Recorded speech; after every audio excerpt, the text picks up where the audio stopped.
ದುಡ್ಡು ಅಂತ ಹೋಗ್ತಾವ್ರೆ, ಎಲ್ಲ ಸಂಪಾದನೆ ದುಡ್ಡು ಅಂತ. ಒಬ್ರು ನೆಮ್ಮದಿ ಅಂತ, ನೆಮ್ಮದಿಯಿಂದ ಇರ್ಬೇಕು, ದುಡ್ಡಿದ್ರೆ ಏನು ಇಲ್ಲ ಅಂತಾರೆ. ನಿಮ್ ಪ್ರಕಾರ ಈಗ ದುಡ್ಡು ಇಂಪಾರ್ಟೆಂಟಾ ಇಲ್ಲ ನೆಮ್ಮದಿ ಇಂಪಾರ್ಟೆಂಟ್ ಅಂತ? ದುಡ್ಡಿಗಿಂತ ಮನುಷ್ಯನಿಗೆ ಹಾ ನೆಮ್ಮದಿ. ಹಾ ಅಂದ್ರೆ ಜೀವನದಲ್ಲಿ ಅವ್ನು ಎಷ್ಟೇ ಕೋಟಿ ಮಡಗಿದ್ರು ಹಾ ಮನುಷ್ಯನಿಗೆ ನೆಮ್ಮದಿ ಇಲ್ಲ ಅಂದ್ರೆ ಹಾ ನಿಜ ನಿಜ. ಓಕೆ, ಈಗ ಒಬ್ರು ಏನಂದ್ರೆ ದುಡ್ಡೇ ಬೇಕು, ದುಡ್ಡಿಲ್ದೆ ಏನು ಇಲ್ಲ ಅಂದಿರೋರು ಅದಕ್ಕೆ ಅದಕ್ಕೆ ಆದಂತ ಒಂದು ಸೀಮಿತವಾಗಿ ಅವರು ಇದಾಗಿರ್ತಾರೆ. ಅವರು ದುಡ್ಡಿಲ್ಲ ಅಂದ್ರೆ ಅವ್ರಿಗೆ ರಾತ್ರಿ ಎಲ್ಲ ನಿದ್ದೆ ಬರೋದಿಲ್ಲ, ಟೈಮ್ಗೆ ಊಟ ಮಾಡೋದಿಲ್ಲ, ಟೈಮ್ಗೆ ಊಟ ಮಾಡೋದಿಲ್ಲ, ಟೈಮ್ಗೆ ಒಂದು ನಿದ್ರೆ ಇಲ್ಲ, ಒಂದು ಇದಿಲ್ಲ.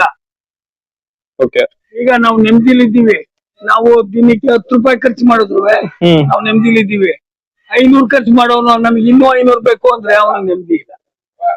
ನಿಜ ಅಂಕಲ್, ನೀವ್ ಹೇಳಿದ್ ಮಾತ್ ನಿಜ. ಆದ್ರೆ ಜನ ಏನಂದ್ರೆ ಸುಮಾರು ಜನ 5 ಜನ ಕೇಳ್ಕೊಂಡ್ ಬಂದೆ. ಒಬ್ರು ನೆಮ್ಮದಿ ಬೇಕು ಅಂತಾರೆ, ಒಬ್ರು ದುಡ್ಡಿದ್ರೆ ಜೀವನ, ದುಡ್ಡಿಲ್ದೆ ಏನು ಆಗಲ್ಲ ಅಂತಾರೆ.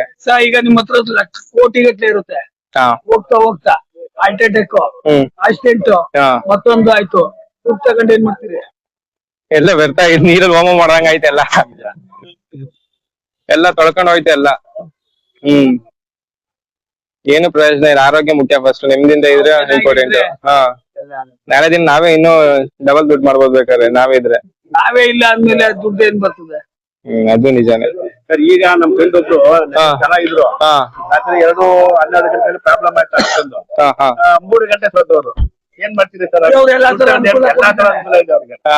ಜಮೀನ್ ಇದೆ, ಮನೆ ಇದೆ, ಸ್ವಲ್ಪ ಏನ್ ಮಾಡ್ತೀರಿ ಸರ್? ಅದು ನಿಜಾನೇ.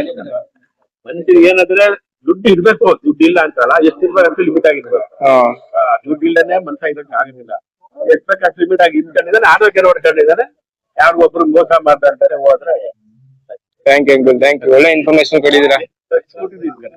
Okay okay. ಮೋಸದಾಗ ಒಂದು ಇರಬಾರ್ದು ಸರ್, ಮೋಸದಾಗ ಇರಬಾರ್ದು. ನಿಯತ್ತಲ್ಲಿ ಇರ್ಬೇಕು, ನಿಯತ್ತಲ್ಲಿ ಇರ್ಬೇಕು, ಧನ ಧರ್ಮ ಇರ್ಬೇಕು, ಅದು ಒಳ್ಳೇದು. Okay okay. ಮೋಸ ಹೊಡೆದಿ ಅವ್ರು ಗಂಟು ಹೊಡೆದಿ ತಿಂದ್ಬಿಟ್ಟು ನಾವು ಬದುಕಬೇಕು, ನಾನು ಉದ್ಧಾರ ಆಗ್ಬೇಕು ಅನ್ನೋದು ಒಳ್ಳೇದು. ಬೇರೆ ನಾಡ್ ಮಾಡಿ ಇದ್ ಮಾಡ್ತಾರಲ್ಲ, ಅವ್ರಿಗೆ ಎಫೆಕ್ಟ್ ಆಗಿ ಅದು ತೊಂದರೆ ಆಗಿ ಆಗ್ತದೆ. ಅದು ಇರಬಾರ್ದು. ಧನ ಧರ್ಮನು ಮಾಡ್ಬೇಕು, ಒಳ್ಳೇದು ಇದಿರ್ಬೇಕು, ಅದು ಒಂದು ಶ್ರೇಷ್ಠ ಶ್ರೇಯಸ್ಸು. ಮೋಸದಾಗ ಅದು ಒಳ್ಳೇದಲ್ಲ. Okay okay, thank you uncle.